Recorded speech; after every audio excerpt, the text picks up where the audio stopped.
Blog Talk Radio.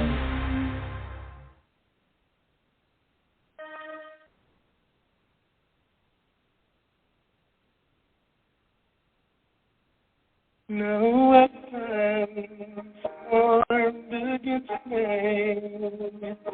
shall prosper. You for the word, no weapon formed against me shall prosper. You for the word, say no weapon against me, shall prosper. You are the word, and no against me, shall prosper. You are the word, and I will stay. We will stand by His word.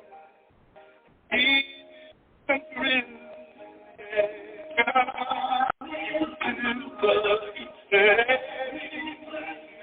We will stand by His word.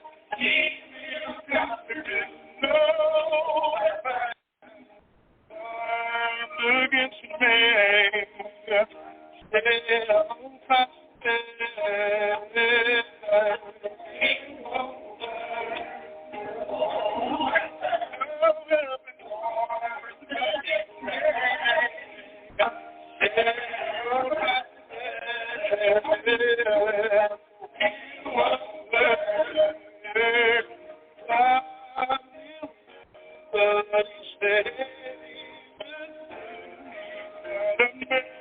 That he should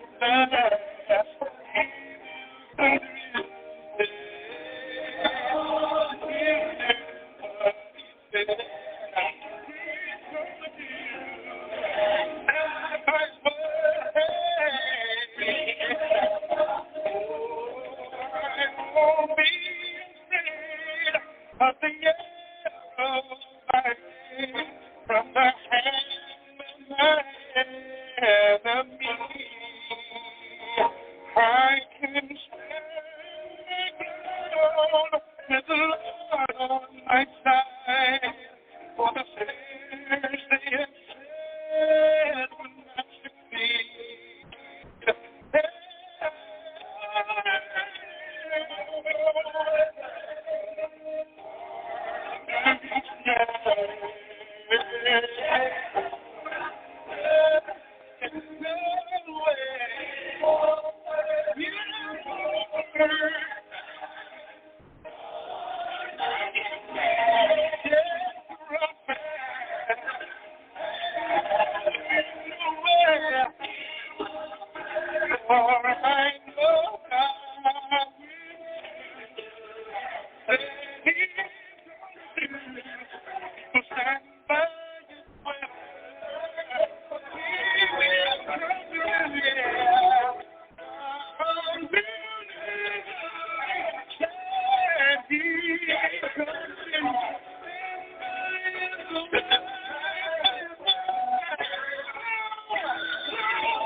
Although they said a snare, a trap, I want you to know it won't work. Oh, no, no, no. I will understand.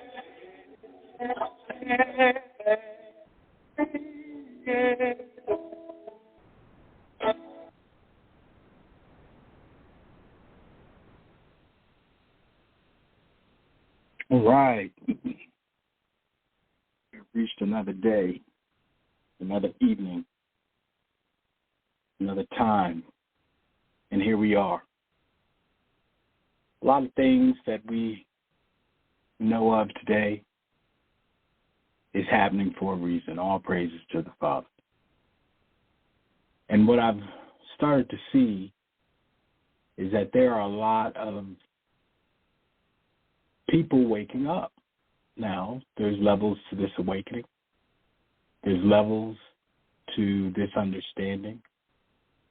And yet, there is a lot of people that are coming into their own rite of passage. You know, many of us, have gone through trials and tribulations. Many of us, have done some things that we aren't happy about, but yet we've repented and moved on. And I'm starting to see that is happening to a lot of people, albeit they might not know that that's what they're doing, but I see this happening. And I see this happening amongst a lot of our people and the Gentiles alike. And this was also to be expected that would happen. That said, there are many in leadership that have absolutely no clue. And there are many who follow these Pied Pipers, and they are following them to their own demise. For instance, we're seeing some hypocrisy laid out in front of us in terms of our current president, others president, the American current president and his party, the way that they went after the prior president and their party about documents that were deemed classified. All of a sudden, the shoe is on the other foot. You know, when will we see the hypocrisy in these people? When will we see the hypocrisy in this system? Those that have their eyes open, they see it. They're not looking around trying to figure out which one is better than the other, because they know that they both are not worth anything. The problem that many have is that that's been their go-to, that's been their way of being. Much like everything in our country, to be part of something gives you purpose.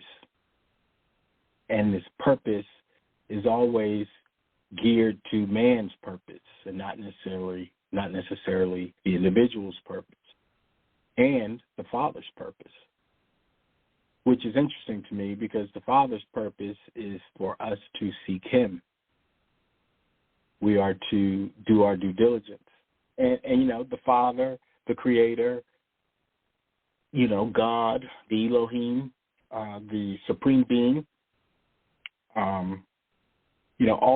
all of that which is proper in terms of seeking truth. What has occurred is that the truth has been hijacked for so long. It's been held captive. It's been enslaved for so long that when truth does rear its head, it is beat down by people seeking it because they can't believe it. Many people, even in this truth walk, can't get away from Africa. Now, we know, as a history major and an anthropology minor, we know that the oldest megaliths, the oldest found lands, the oldest anthropology is in the Americas. What has happened, again, the hijack, the Smithsonian, the government hid this information. We know that there were giants in this land. Now, giants in the land is synonymous with ancient lore of Canaan, which is synonymous with ancient biblical lore. But somehow no giants has ever been found over in Asia, Africa, or Europe, but somehow that's where it all began. The Olivine Gorge in Ethiopia, Professor Leakey, 1959. They find, what's the name? Is it they find a skeleton and say that it's the oldest one, Lucy. Oh, this is the oldest one. Yet, a few months prior, they find a civilization here in the Americas that is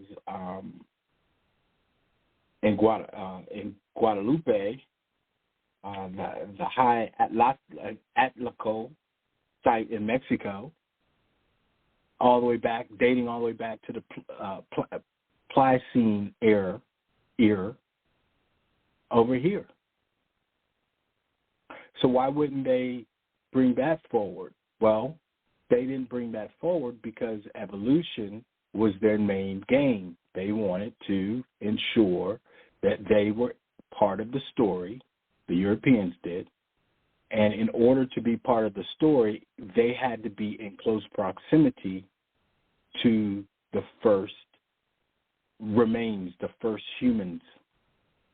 They didn't want any parts of the Neanderthal, which is closest to their lands of origin, because they were not human. So they wanted to go all the way back and down to Africa to say they found a ape-like Homo erectus, rhombus, a humanoid-like, a human-like, to say that was the first one. Yet in the Americas, here in North America and Central and Southern, they find civilizations dating further back than that, 250,000 years, 130,000 years. And this is just history. This is not even, and I've been trying to figure out what word to use other than his story, but I guess it is what it is. History is proving the case for what I'm saying. I don't have to get into detail. That's not for me to do. My job is to enlightenment to, or rather give seeds of enlightenment to people so that they can then be enticed to go and seek themselves. I'm not concerning myself with feelings and how people's opinions gravitate to their feelings. I'm dealing with the facts of the matter. Now, the facts of the matter is that these things, that the Americas are the oldest, is in fact the old world. So when we talk about things pertaining to the people, the Negroes that are here, we're talking about people who were already here, not coming from Africa. Africa has its own continent and its own stories on it, but they differ from ours completely. That's the secret. That's the mystery. That's the mystery within his story, which is our story. I've said this before. There's by no stretch of the imagination, by no leaps and bounds, but a people who had no characteristics and understanding of sailing the seas, be able to logistically pull off an endeavor of bringing 12.5 million people over to the Americas. Now, I know they go, oh, well, it wasn't 12, it was, 40,000. Listen, the numbers that are produced from their story changes. It's a constant fluctuation. Matter of fact, what's interesting, it's a constant revision. It's a constant revision.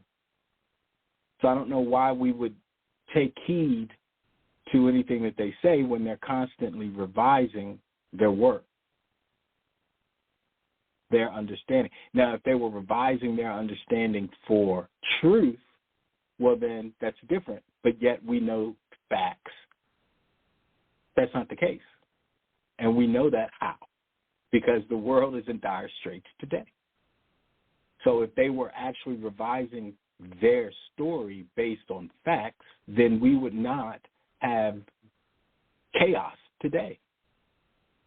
We would be having truth. It would be a balance. It would be justice.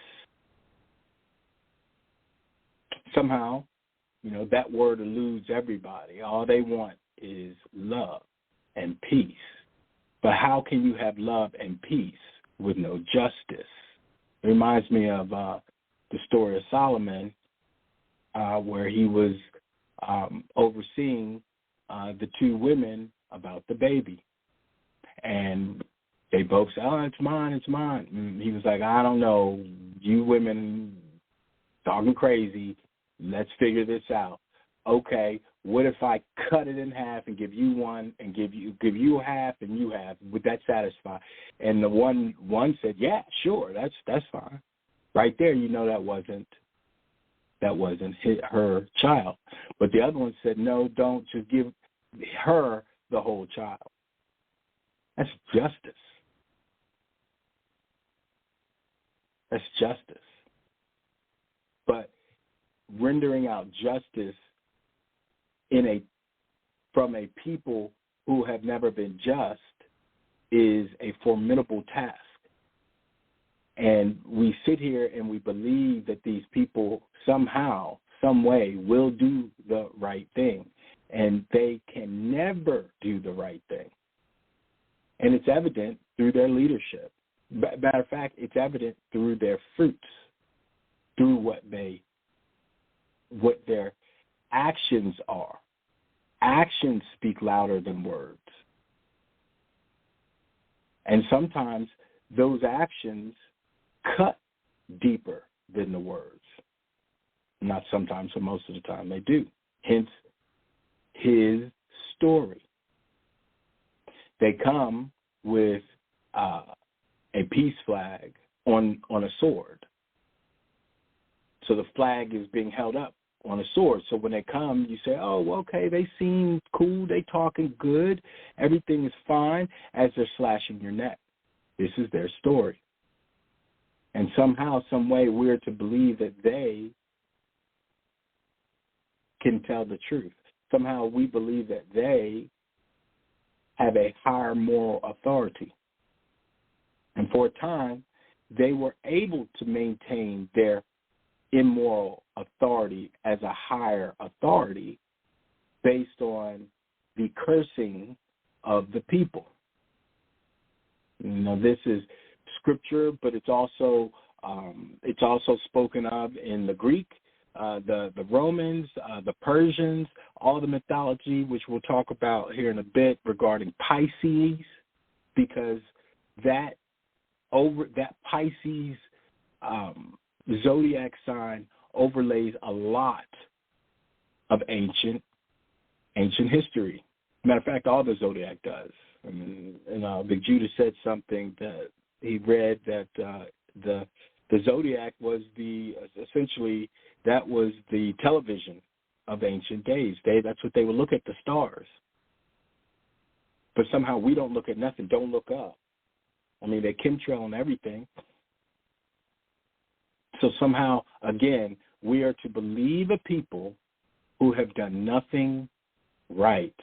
Matter of fact, they run around, they talk about loving Jesus, love Jesus, have faith in Jesus. But wait, your actions don't show love. All of a sudden, and it's funny because when times get rough, times get tough, they're running after Jesus. We need Jesus. Or, oh, thank God. I saw in California this guy had parked his car on the side of the road. The weather was coming in. This is recent, in the last day or so. He parked his car on the side of the road. He said, shoot, let me run back into the house real quick. Right on the side by his house, he ran back inside, and he came back, and there was a boulder that had fell from the mountain on top of his car in the driver's seat. Not the passenger, the driver's seat. He was the only one in the car. And he said, thank God. Now, is that we take that as a grain of salt, but maybe he did truly thank God. Now, what God eats, I don't know. But the fact still remains that these people are starting to wake up to something else is afoot rather than believing climate change. Earthquakes, volcanoes, hurricanes in the Pacific. Oh, it's a typhoon. It's a hurricane. Any wind over 50 miles an hour, hurricane. I went through Katrina. I know what winds look like. I know what a hurricane looks like. I know anything that's coming off of the sea with winds, hurricane. But they lessen the blow by making it seem like it's just a once-in-a-lifetime thing. Just like this comet, the green comet. It's coming. It'll be here. It's going to be fantastic. We got to see it. No, comets are not. Those are bad omens. But again, these people know everything. They know everything there is to know about everything, but yet they don't know nothing. They know absolutely nothing.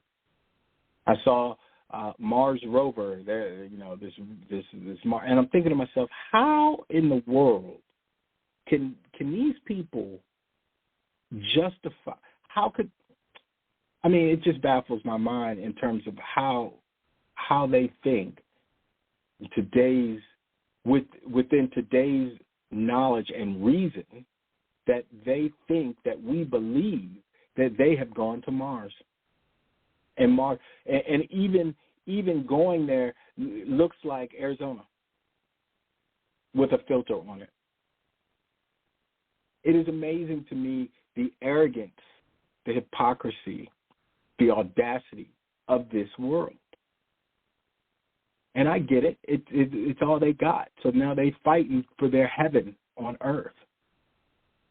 And they're unable to maintain it because their actions are fooling no one. Well, I take that back. It's fooling some. It's fooling 2/3. How's that? 2/3 of the Earth's population. They changed geography. They changed names of geography. They changed science. They changed math. Who created it? Who came up with it? They've changed scripture, which gets me to my first point in terms of them changing scripture, as we all know.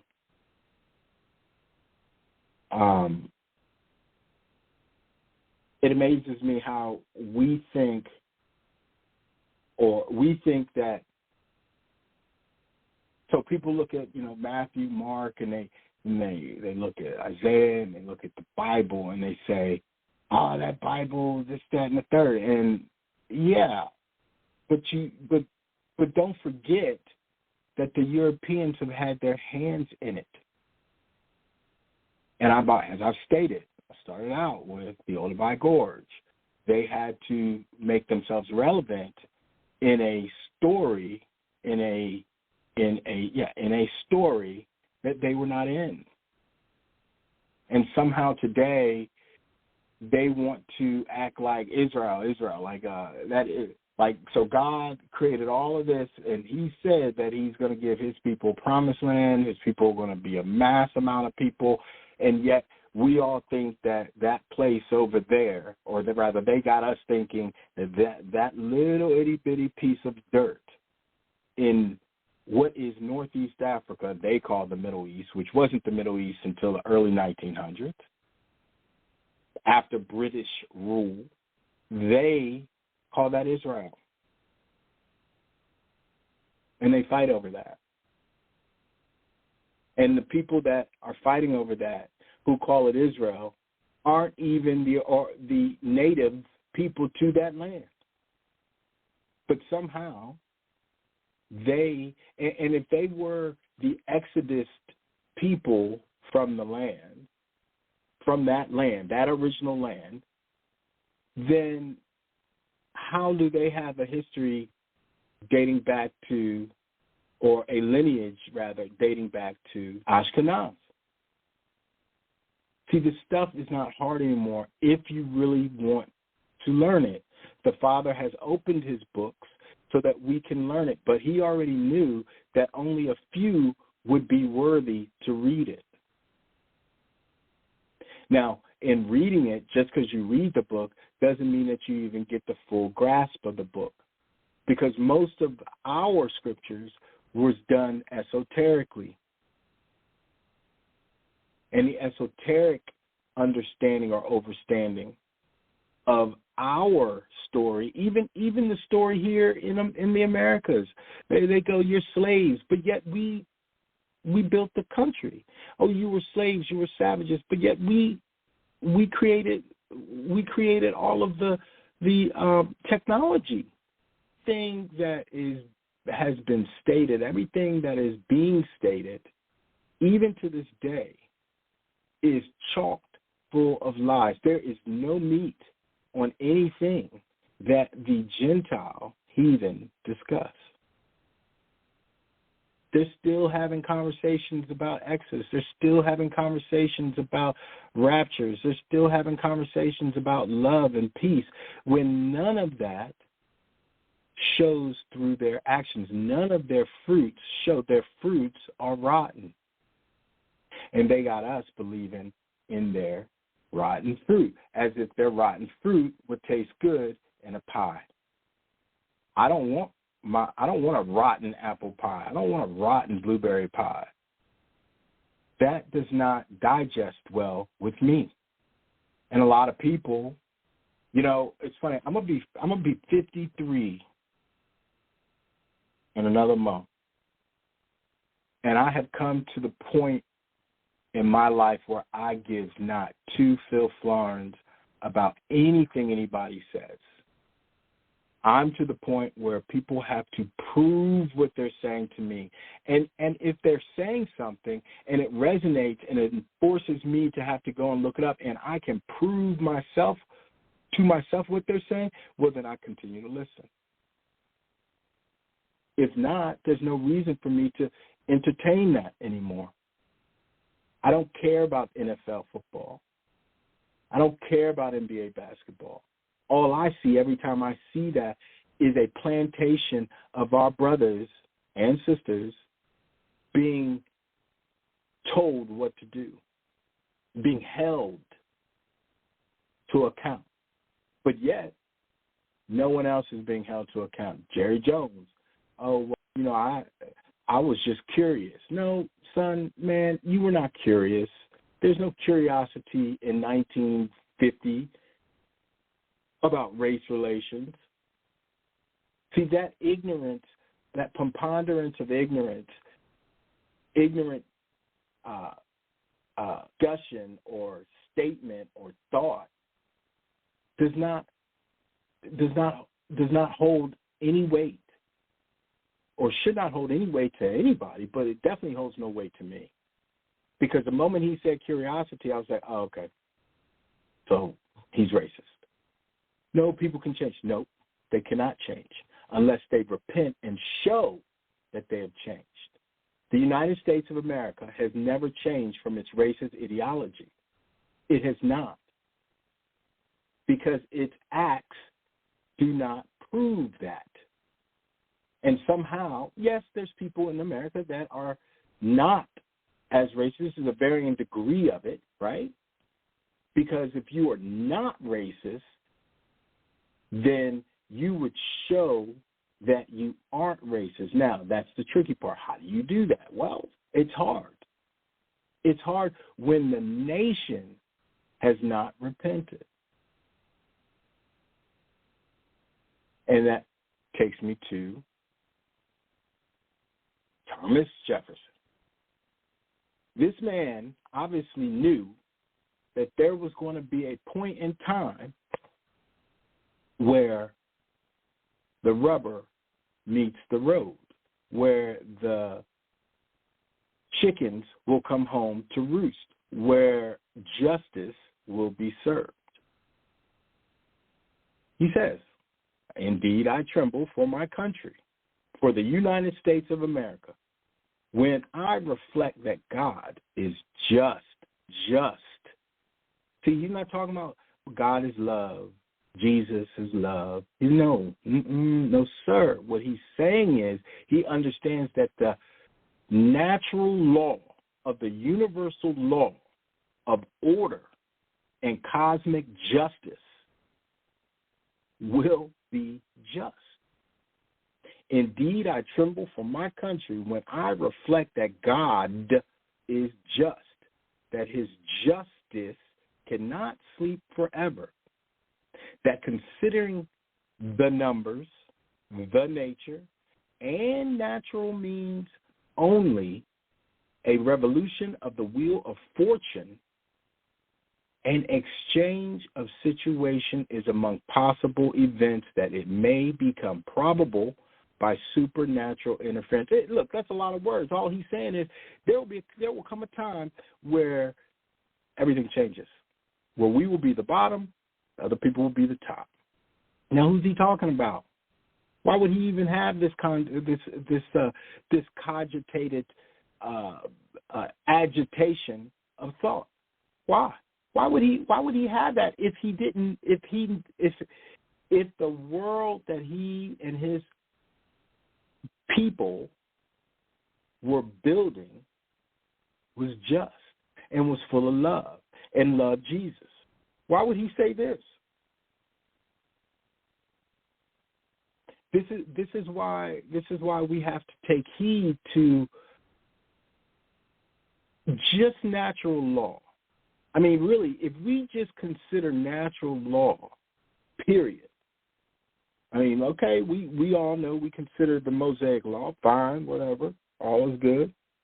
But if we just take a step back and just say, you know what, let's just consider natural law, then we have to realize that karma is the outcome. That it will be the means of the exchange of situation. You think that these leaders, you think Biden, you think the McConnells, the Pelosi's, the Trumps, any of these people, the Clintons, the Bushes, you think any of these people are going to just be like, well, you know what, shoot, we've been doing this for a long time. I got enough money. Let me just go ahead and let's change it up a little bit. You think they're going to do that? That's why they scream climate change. Oh, well, climate change. They don't want you to know that judgment, that justice is coming for them. That death angel, that destroyer of their system will come for them. And, people like me, like I sit back and I don't, as a 53-year-old Negro, people, especially Caucasians, they seem to have a problem with my confidence. And me being confident, I don't have any problems with that. My coworkers, my bosses, they love my confidence because that puts me in a righteous mode when lending money, when creating policy, when creating guidelines. That's to my benefit. That's to their benefit. People who seem to think that I know everything. I don't know nothing other than what I seek out, other than what the Father gives me information on. But what I do know is a lie. And a lie, if it's small, is still a lie. I know that I'm not going to be dealing with or entertaining things that are illogical, that have no reason, that make no sense, that hold no common value, when I stand up for my God, my Elohim, stand up for natural law, there becomes a problem. And it's interesting to me because I see on TikTok a lot of these cop things where, these white dudes are, browbeating these these police officers with basically with natural law, just browbeating them. What do you mean? I can't stand here. I could do this. Is private. This is not private. This is public. Do you know law, statute, blah, blah, blah, blah? And the police are going, well, you need to be quiet. You need to be quiet. And I'm like, no, I ain't going to say nothing. You sit there. You go over there and sit down. You shut up, police officer. You don't know what you're talking about. You need to do your job. You work for me. And I'm thinking to myself, wow. So then I'll see some Negroes do that. These cops, when the Negroes are saying that, they threaten them. I'll shoot you in the chest. You will not leave here. You need to comply. You are not detained. You are not arrested, but you are going to sit here until you give me your ID, till I can say. Matter of fact, I believe that you're a thief, or I believe that you are part of an investigation that we're investigating from 2 years ago. You seem to resemble one of the, but these white dudes, they just let them go. It's that hypocrisy. It's that hypocrisy that is being exposed esoterically, and people don't even understand. How is it esoteric? It's esoteric because the deepness of it being shown via video is the esoteric, showing the imbalance. It's showing the hypocrisy. And somehow these people think that, we don't see that because they truly in their mind do not believe we matter. And in our mind, we have flipped the script and said, no, you guys don't matter. Now all hell has broken loose. It's just like the sisters on TikTok did a I don't remember what it was called, but basically it was a black woman train. Basically, it was all black women getting together and shouting each other out, checking up on each other. And some white women got upset. And so TikTok banned them, took it down, shut it down. And I'm saying to myself, what?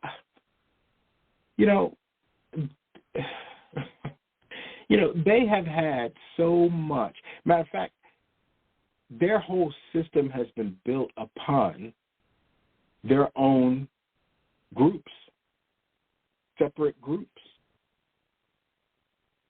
And yet somehow when we do it, it's an abomination. It's a problem.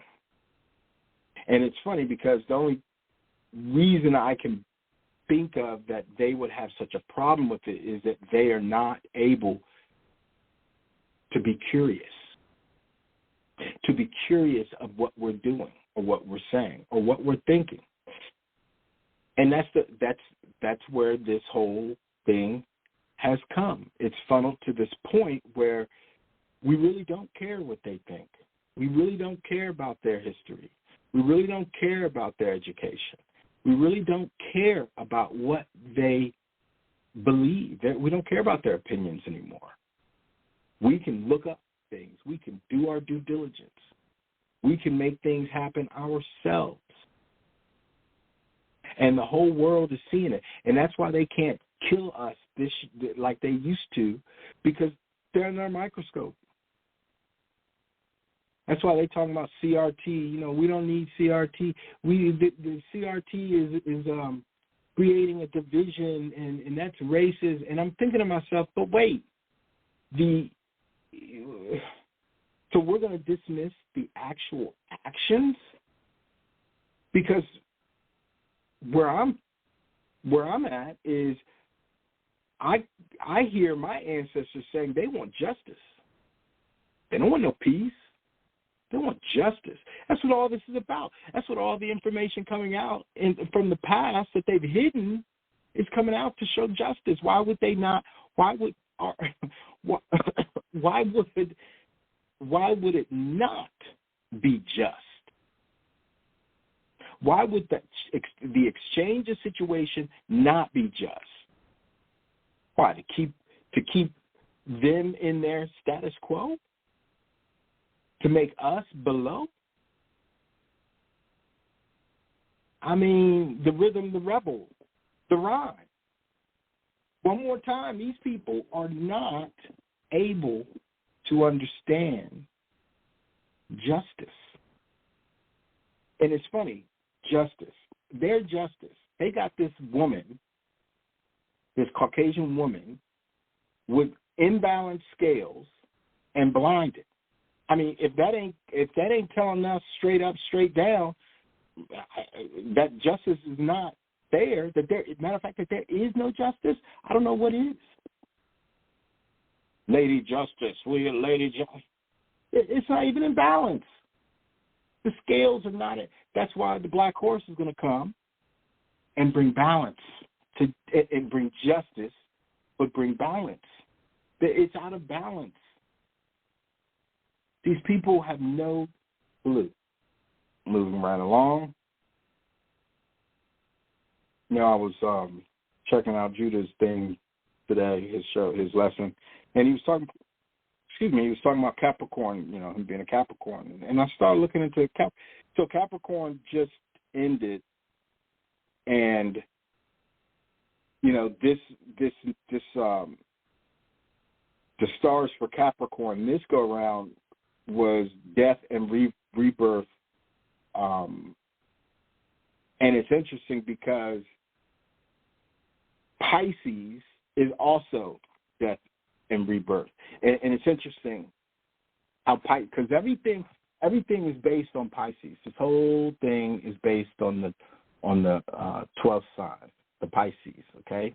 And it says, this is a book, my goodness, what is the book? Gospel and the Zodiac. This is what Brother Judah was reading, but I had to look it up and read mine. So I was reading mine, and this is what I found. It says, with Pisces, we come to the end of our zodiacal walk. The sun, which began its journey through the heavens at the vernal equinox, now enters its final 30-day phase before it re-enters Aries, and the whole cycle begins once more, right? Aries is the first one, Pisces is the last one, but they coincide, right? So Pisces is at the end of the cycle and so has come to symbolize all endings, but it does not symbolize finality. As one cycle ends, another begins. This death of one is the birth of the other. Pisces and Aries are complementary aspects of the universally observed phenomenon of darkness, decay, and death, leading to light, growth, and life. If winter comes, can spring be far behind? Sang Shelley, expressing perfectly the rhythm both of nature and of the human spirit. In referring to this sign, along with Gemini, Virgo, and Sagittarius, as bicorporal, Ptolemy was in part describing its linking character.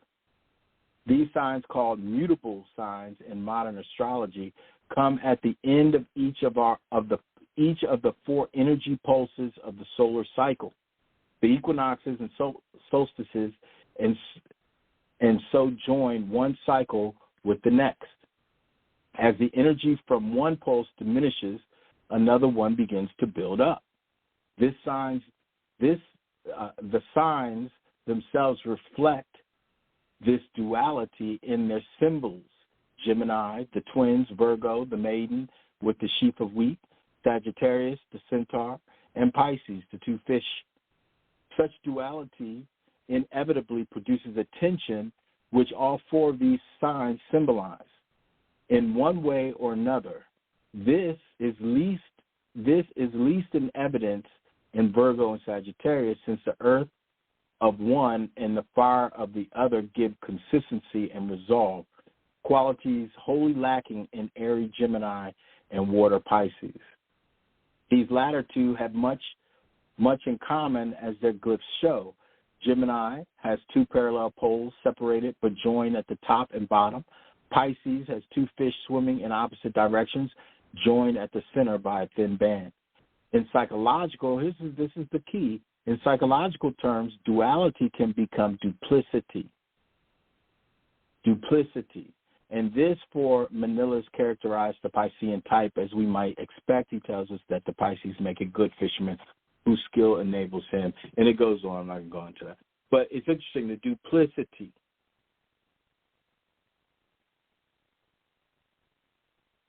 Duplicity. Deceitfulness, double dealing. So this age, esoterically, this age of Pisces, this go around, coming off the back of Capricorn, this go around is going to be the end of duplicity. And when you read further in this, it gets into it talks more about that. But this duplicity is what the Piscean age was all about. So the duality of Pisces, it's two, one going left, one going right. But and in some symbols of Pisces, one goes up and one goes to the right. Okay, up going towards Andromeda, and right going towards the equinox. Okay, or on par or in line with the equinox. So in this case, in the Piscean age, what the heathens and Gentiles did was that they used this duality for duplicity. So they hid a lot of things in the Piscean age. They lied about a lot of things in the Piscean age. They were deceitful about a lot of things in the Piscean age. They were double dealing with a lot of things in the Piscean age. And since we've come out of the Piscean age, going into this new rebirth, this death and rebirth of esoteric awareness of the people, of the remnant, now those double dealing, that deceitfulness becomes exposed. So that becomes dead. It reminds me of the Jacob and Esau. Esoterically, Jacob is Esau's the end, Jacob's the beginning that followeth, right? So we're now at a new exchange of situation where our rebirth of awareness of truth, awareness of truth, where truth now has shaken off the shackles. So we shook off the shackles, or really haven't, but we took off the physical shackles and they put on our mental shackles. Now we get to take off the mental shackles, and there's no more shackles. As we're taking off the mental shackles, so is truth. Because once our minds are free, so is truth. And this is what they're struggling with. And it's so funny to me because, just a few years ago, I mean, shoot, they wouldn't acknowledge any of this that we're talking about. They, we were exoteric at that time, talking about, we all black is Judah and Israel and Hebrew. Now we passed that. Yes, that's part of it, but the Father will sort that out. What our task is to maintain our disposition to seek Him. Amongst and throughout all of the pseudo angst and the deep gullies of distractions that we have to fight through. And I mean, you talk about crabs in a bucket or a crawfish in a bucket, you pulling, as you pulling, trying to help one out, they pulling you back in. That's what this world is doing to us. This is what they've been doing. And this is why at the end of the day, if we endure and if we persevere esoterically, constantly constantly gaining awareness of self and of truth, well, then we win. I mean, these jokers who are 80-plus years old, they're dying out. The Father is yanking their card, pulling their card, get out of here. I mean, all this Hollywood magic and these lies and deception and this deceitful double dealing that is now being exposed, don't be surprised if you start seeing that a lot of our leaders just all of a sudden just expire. a lot of the world's leaders start to expire. Are we not having that happen now? We're having a lot of the church people, these popes and these high-ranking Catholic people, so-called people, dying out. And it's particularly interesting of the ones that are dying out. They held on to a lot of things, a lot of the hidden, out of the deceitfulness and the deception. Remember, deception. They're dying. They were the gatekeepers. They were the set part of the 70 shepherds. I mean, the Greek dude died. The Pope died. Barbara Walters died. She was the gatekeeper of the media. Don't sleep. That Pope that was the Pope that was part of the pedo ring. He died, not Pope, the priest, the cardinal, whatever he was, whatever they want to call themselves, whatever fake term that they made up. This high-ranking demon in the Church of Muhammad. He's dead.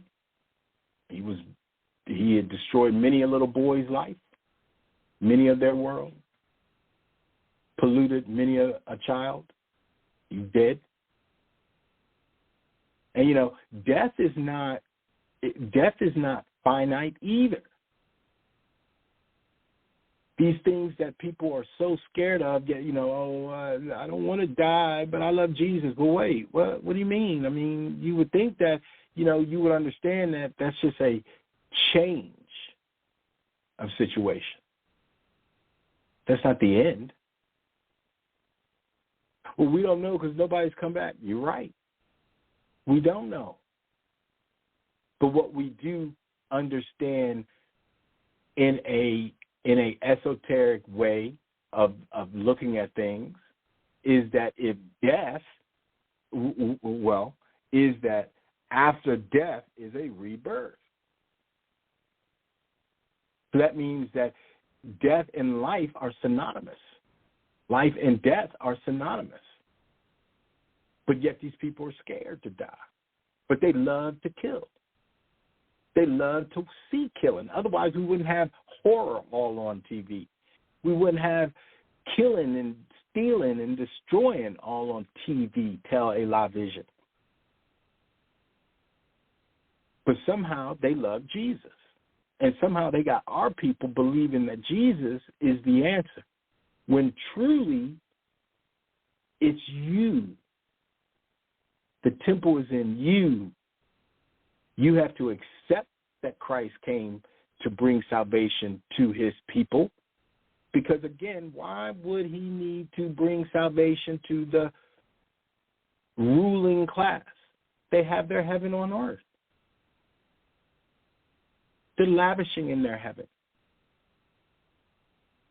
Shoot, they got everything. Or so they say. They ain't got no soul, but they got everything in terms of material. We're the ones that's got the soul, but we ain't got nothing. Not a pot to piss in or a window to throw it out of. But somehow, he's coming to save the church. No. This is an individual work. The church ain't. You don't listen, God. I'm in such and such denomination, and I'm saved and highly favored. So I ain't worrying about your judgment. What? That's how you doing it? That's how you heathen and Gentiles are doing it? That's what y'all want to do? Okay, that's fine. Nobody's mad, but we don't need to do it. I don't need to do it. Why do I need to do it? Do I need to go to hell with you? Do I need to go to the lake of fire with you? Do I need to be in torments with you? Just because you want to? No. I mean, isn't that what we teach the kids? It's like we teach the kids natural law and understanding. And we even give some esoteric guidance to this, albeit in small doses. But we tell the truth to the kids, but yet when we get older, all of a sudden all that's gone out the window, and we just start lying and cheating and stealing. So why do I need to do? I'm not here trying to tell anybody who wants to do whatever they want to do not to do it. That's not what I do. I don't care, to be honest with you. I don't care enough. Matter of fact, I ain't got time. All I'm doing is giving information based on my due diligence. Take it or leave it. Keep it moving. I mean, it does not take a rocket scientist, and a rocket scientist is not even a rocket scientist, to see the error of the world. There is so many errors. They have us in such a quagmire of error that we believe the error is the truth. And matter of fact, if someone that tells you the truth, telling you the truth, you will call them in error and stomp them down. Call them a conspiracy theorist. It's just like the vax. It's just like the jab. Fools is running, okay, once, okay, twice, all right, you're getting crazy. 3 times, you're a wild man. 4 times, I don't know what to tell you. 5, you might as well just go ahead and just get your casket. 6, I don't even know, are you a human? 7, I mean, it's complete. It's a wrap. I mean, we got to start using our own conceptualization that we have been given innately to recognize error. That's all discernment is. That's all to discern, to see the error so that you don't make those same mistakes. If the Gentiles is running over here talking about, I love Jesus, but they killing, they stabbing, they shooting, they murdering, it's just like the kid. It's just like the kid. Kid is 6 years old. Teachers did something to him. I don't even know. I didn't even fully entertain it, but I heard it, and I was like, I wonder if that kid's black. Oh, nope. Because we ain't seen not hide nor hair of that story but once or twice. They didn't show no pictures. They didn't talk about that kid's mama and daddy and life and living arrangements. They didn't talk about his grandparents. They didn't plaster his picture. They didn't say we're judging him as an adult. They didn't say no. So you know that the dude ain't black, so-called. Hypocrisy. But these are the things. The variance that Christ is bringing, okay, with a sword is not love. They were able to utilize that theory when they were able to blame or project their savagery onto others, i.e., the Negro. Now that the Negroes, the Israelites, are now saying, nope, I don't have to listen to you. I'm not, okay, you said what you said, but I said what I'm saying. And you may believe what you're saying is true, but I still believe what I'm saying is true. I don't need to believe what you say. Well, I went to school. I don't care about your schooling and your education. Matter of fact, your education is not even educating. It is indoctrinating because you revise everything every year. So in your revision of education, you have simply indoctrinated people. And now, 2022, I'm done. I don't believe they have to do more than talk to me. They have to do more than just tell me. They have to do more than just say it. They have to prove it. Proof is in the pudding. You know, we got some brothers that's running around here talking about, I can't believe that Mormons, and I can't believe that, you know, people think that we're Indian, and I can't believe that these people, the parents straight, blah. And I'm thinking to myself, but that's what they told you. Everything Africa is what they told us. They never asked us where we were from. They never allowed us to cogitate that, to go and ask our parents. Why? Because they killed all those. They killed all of our elders. Or they worked them like a damn dog to where they were, they're gone.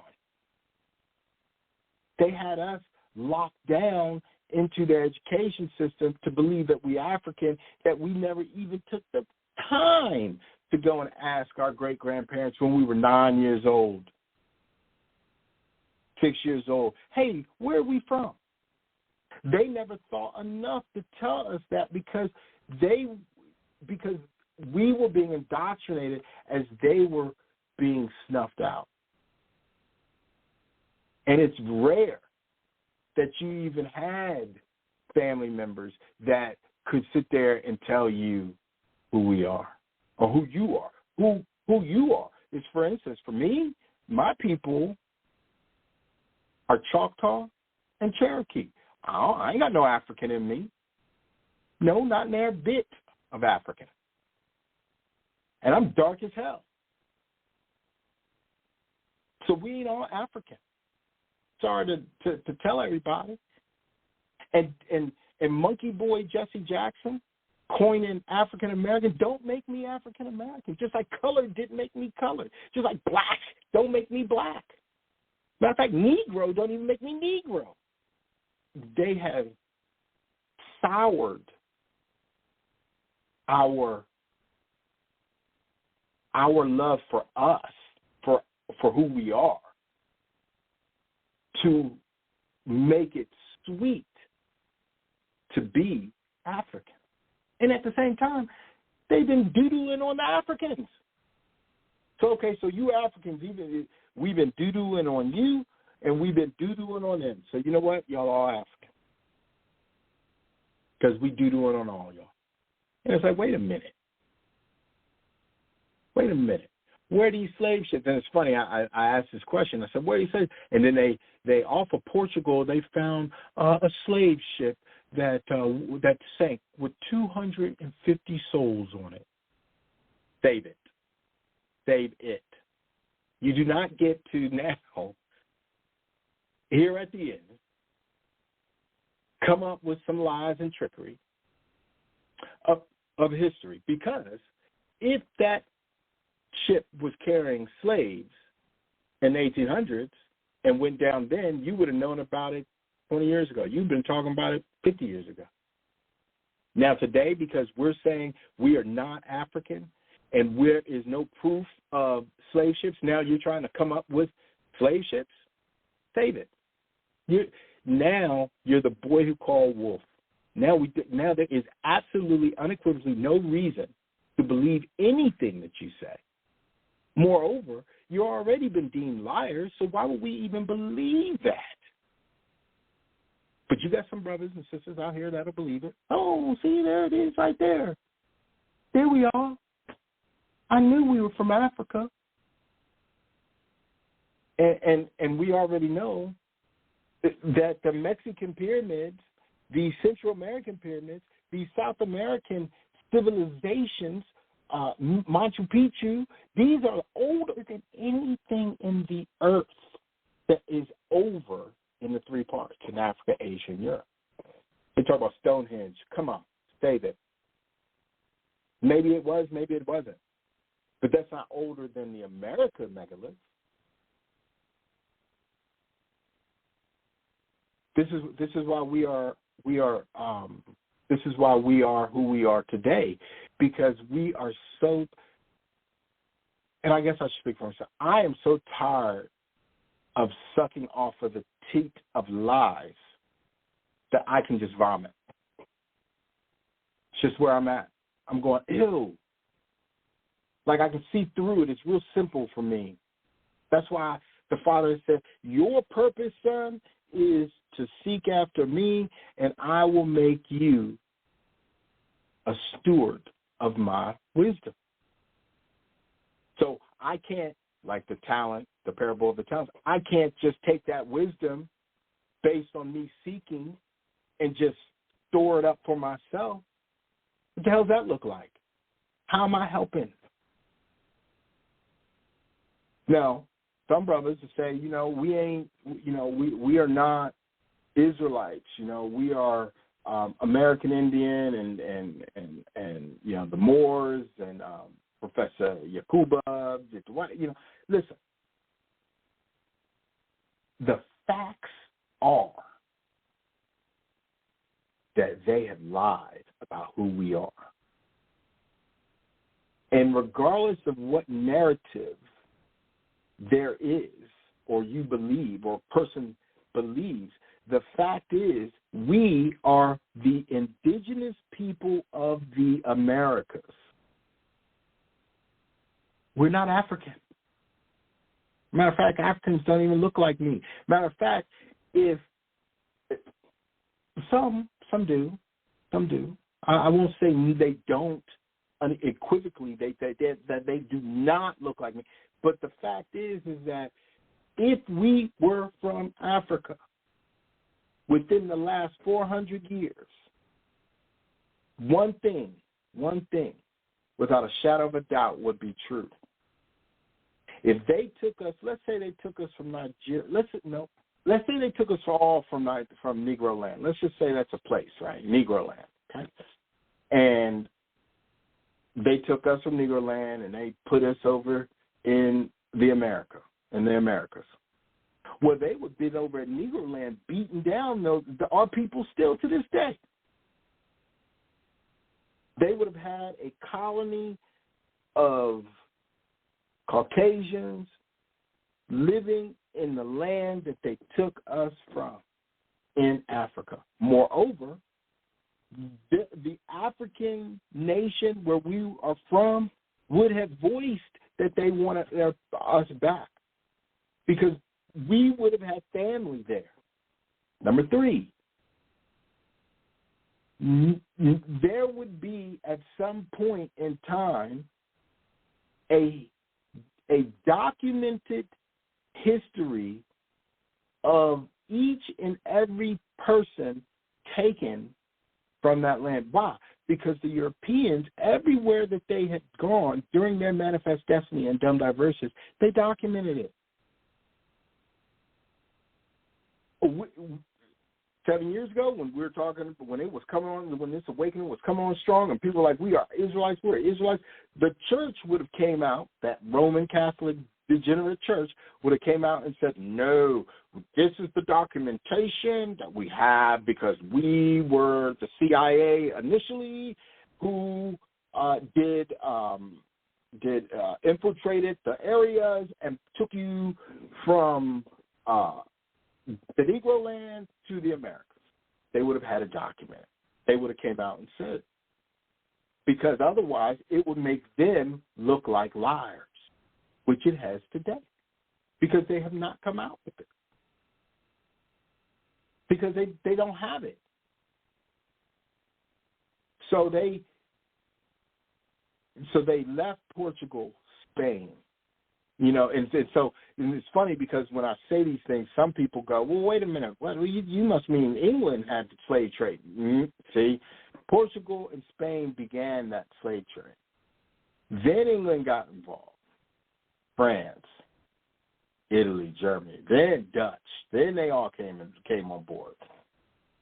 Then they wrote their pact, okay? Because Dumb Diversus was from Spain. Portugal. Wasn't it Portugal? Now I got me thinking. Hold on. I will let you know.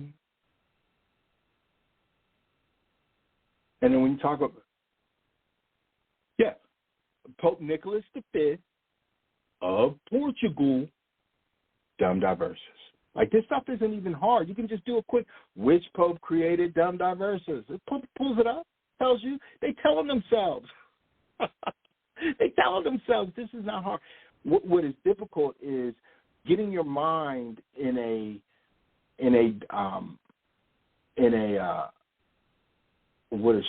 deductive thought process. So Google is only as good or DuckDuckGo or any of these search engines are only as good as the question asked. So you've got to be able to ask the question or be close to asking the proper question to get the right answer. Otherwise, it will lead you astray. It will lead you astray. So, they left Portugal and they left Europe. They sailed the coast, right? Went around the northwestern part of Africa, sailed around, sailed down past West Africa, sailed down past the Horn of Africa. This is where they start having trouble because that Horn, that's where those currents really put the wood to them because they were not navigators. But at some point, they had all things being righteous by the will of the natural law, by the will of the Father, okay? They had suitable currents to get where? It's so fun. They had suitable currents to get where? South America. They sailed from around the coast of Africa, got to the Horn, went west. The currents pushed them west. When they went west, they ended up smack dab in Brazil. They get to Brazil and they go, holy Toledo, there's a bunch of Negroes here. Or in their mind, there's a bunch of black people. Or in their mind, there's some more Africans. Then they were like, yo, can y'all help us get around to tell us where? And at first, because our people were cool, we were like, man, who are these people?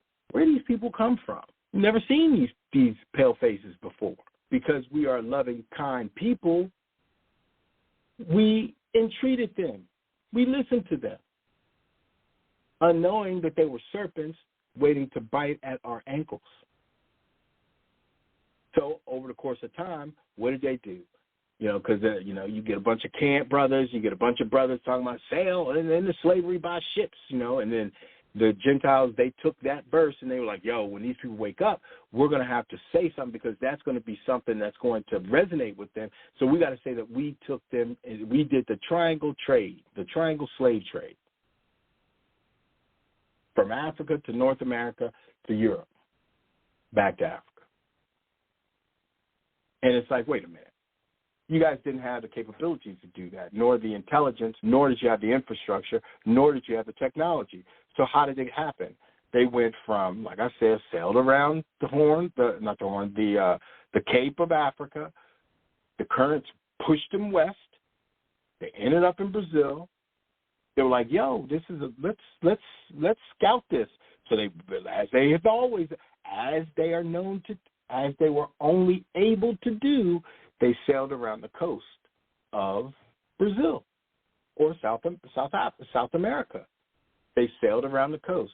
Then what did they do? They got over to Colombia, and they got over to Bolivia, and then they went up through Central America, and then they ended up into what we call the Caribbean today. Then they went to Florida. Then they went up to Virginia, and then to Plymouth Rock.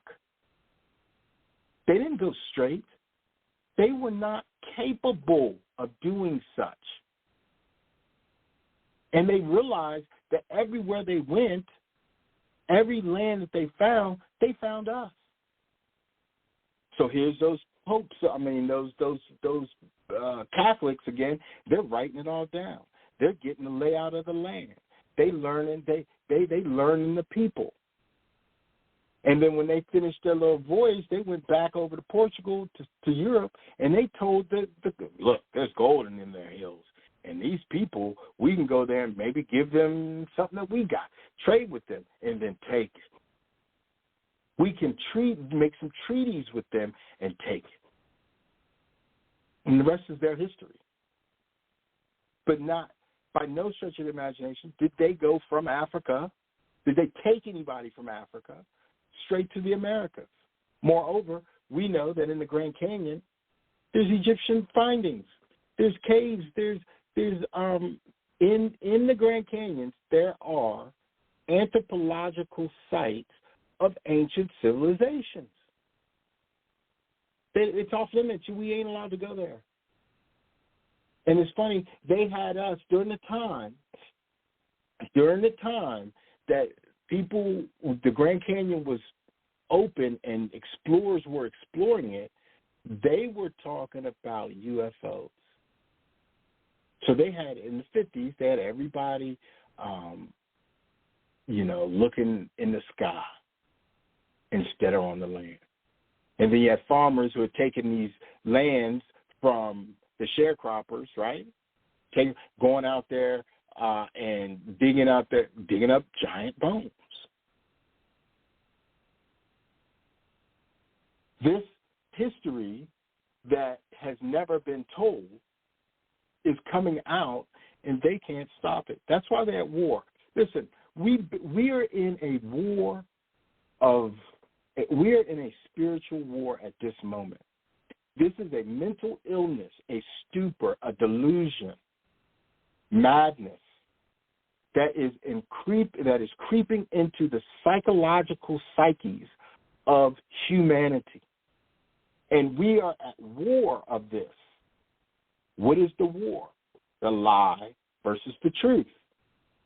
So isn't it like the Gentiles and the heathens to create a war, a physical war, at the same time that a spiritual war is going on in order to distract us, to make us feel that we need to be part of their society, their world further.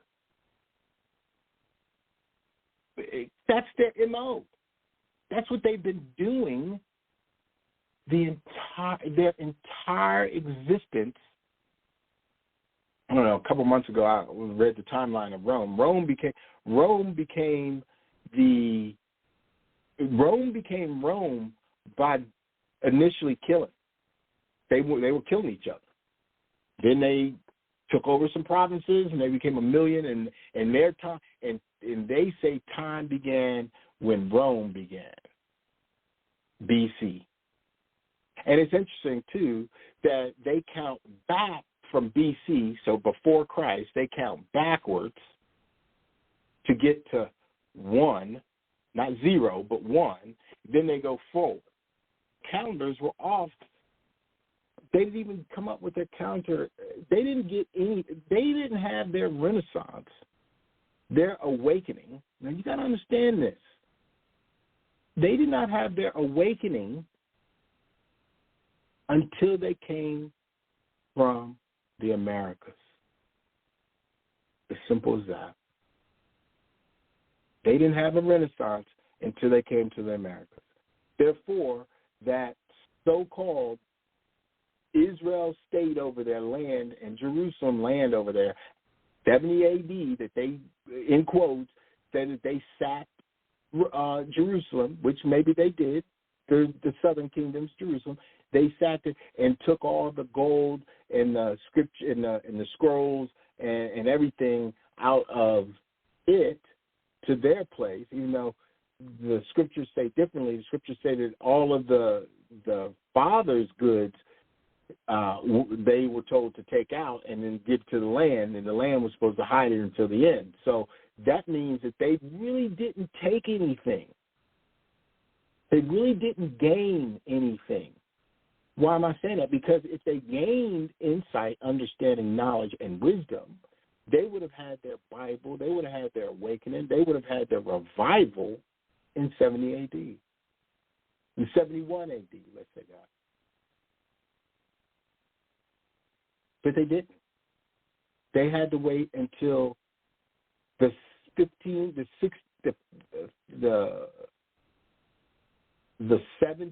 century. And even that, instead of making the 1700s the 17th century, they want to make the 17th century the 1600s. It's all bamboozlement. That's because they were not able to, in order for them to to inject themselves into relevance, into world history, they had to mess up time. They had to mess up geography. They had to mess up scriptures. They had to mess everything up. That's why them doing all of that, that's why Psalms 83 is so important. Psalms 83, the people of Israel pray unto the Father to deliver them from their enemies. This is the 1599 Geneva Bible, not even the 1611. So there was a 1599 Geneva Bible. The people of Israel pray unto the Lord to deliver them from their enemies, both at home and far off. What would constitute far off? Anyway, which imagine nothing but their destruction. And they desire that all such wicked people may, according as God was accustomed, be stricken with the stormy tempest of God's wrath, that they may know that the Father is most high upon the earth. Okay? Now this is Psalms 83. Now, Psalms 83, that was 1. This is 83:1. Now this is 1. Keep not thou silence, O God. Be not still and cease not, O God. For lo, thine enemies make a tumult, and they that hate thee have lifted up the head. They have taken crafty counsel against thy people and have consulted against thy secret ones.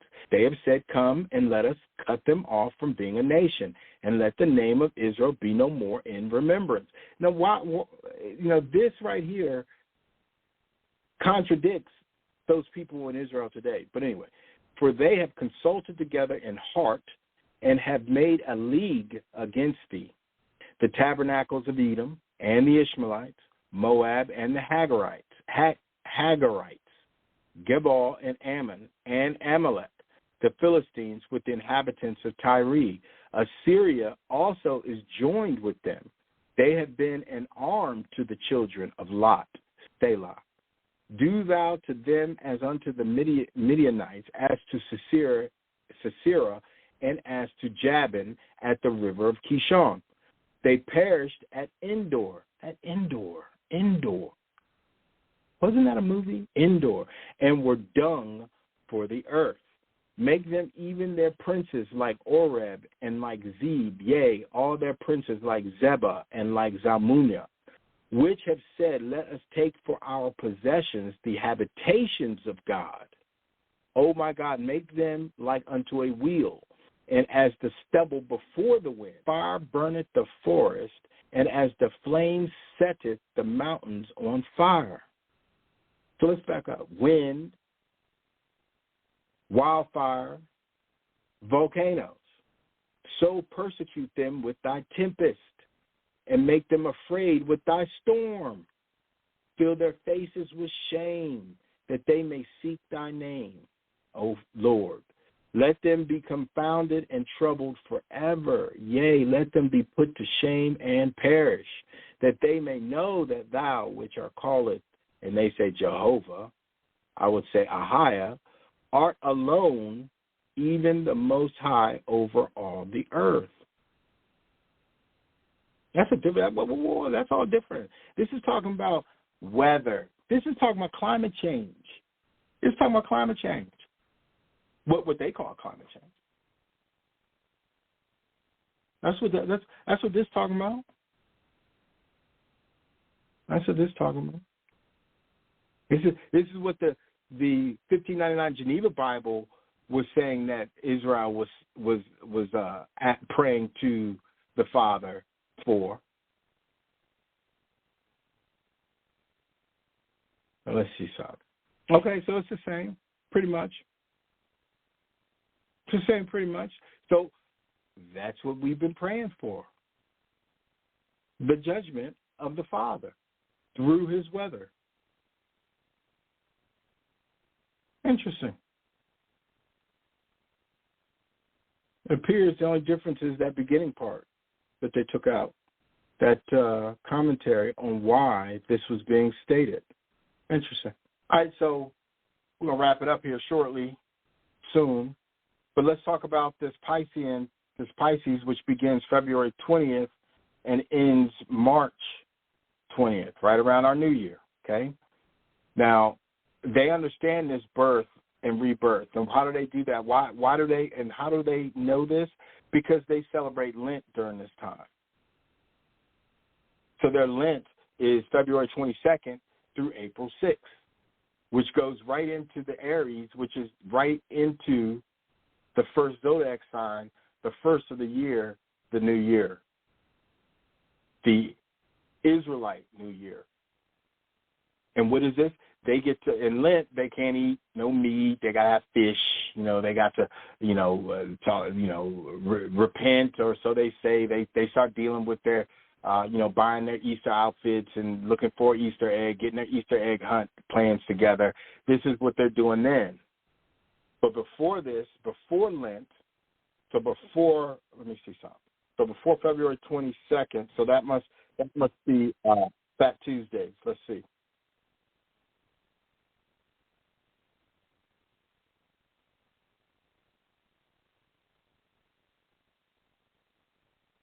Tuesday for Mardi Gras is February 21st. So, you get to be all types of debaucherous from now until February 21st.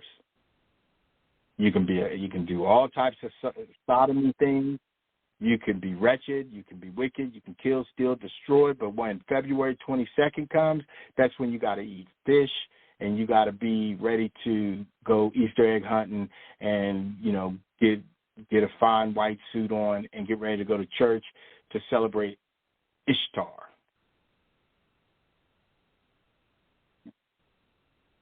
And so why am I even talking about all this? Because we have been lied to. History is true only when put into the proper perspective. And history is only put into the proper perspective when the victims tell the story. And as it is, that story has never been told. Like Bob Marley said, half the story has never been told. So now we see the light. So now we're going to stand up for our rights.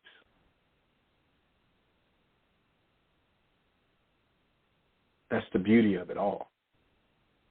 Because if we don't stand up for our rights, nobody will stand up for our rights.